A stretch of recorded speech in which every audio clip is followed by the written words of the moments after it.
की रचना करते समय सर्वप्रथम व्यास जी ने परब्रह्म की विनय की है। उत्पत्ति स्थिति प्रलय करने वाले स्वयं, वेदों को प्रकाशित करने वाले परमपिता परमात्मा को हम नमस्कार करके श्रीमद् भागवत में परमहंसों के कल्याणकारी परम तत्व का वर्णन करते हैं। श्रीमद् भागवत के पठन पाठन से भगवान प्रसन्न होकर अंतःकरण में निवास करते हैं।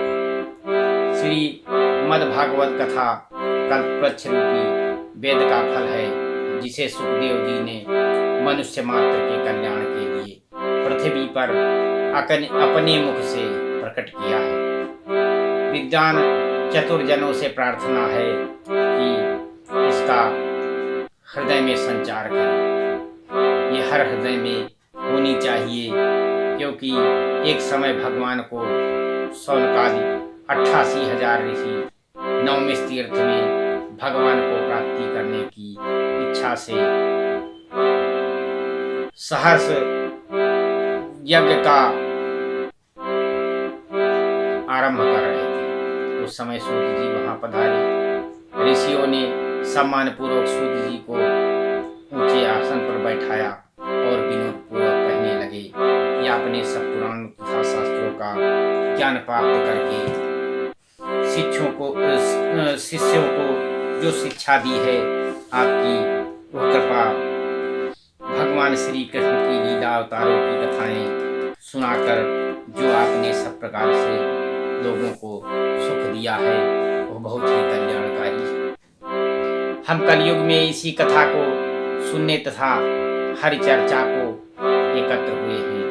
अब आपके पधारने से हमारी सब आशाएं पूर्ण हो जाएंगी। जब धर्म की रक्षा करने वाले भगवान श्री कृष्ण परम धाम को चले गए, उसके पश्चात धर्म की क्या दशा हुई, आप इन सब बातों का वर्णन करें। सूत जी ने जब इस प्रकार शौनकादि ऋषियों के वचन सुने तो प्रसन्न होकर प्रेम पूर्वक बोले कि तुम धन्य हो जो ऐसा तूने प्रश्न किया है।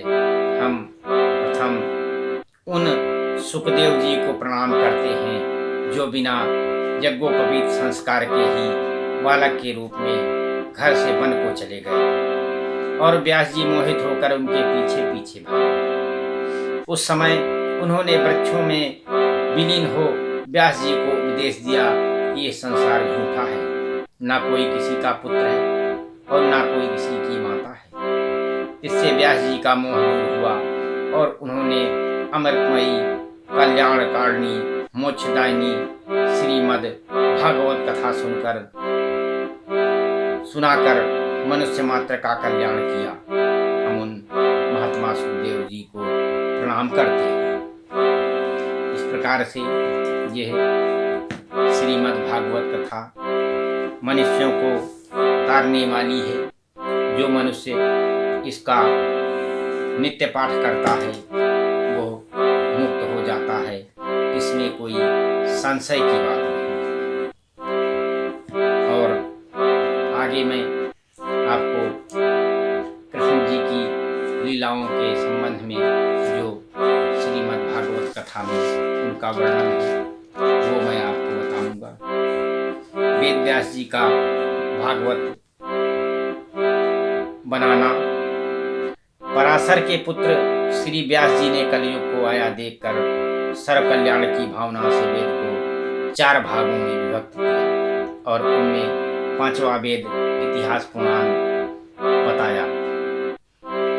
पैल ऋषि ऋग्वेद के, जैमिनी सामवेद के, वैशंपायन यजुर्वेद के तथा सुमंत मुनि अथर्ववेद के ज्ञाता हुए।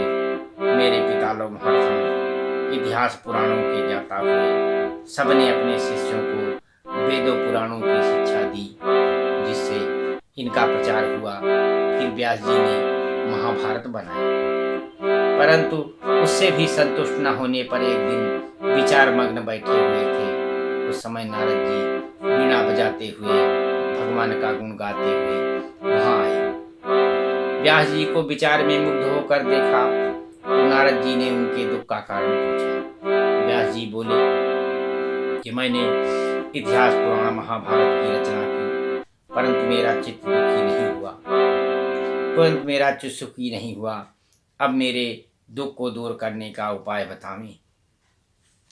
सीता राम राम राम राजा राम।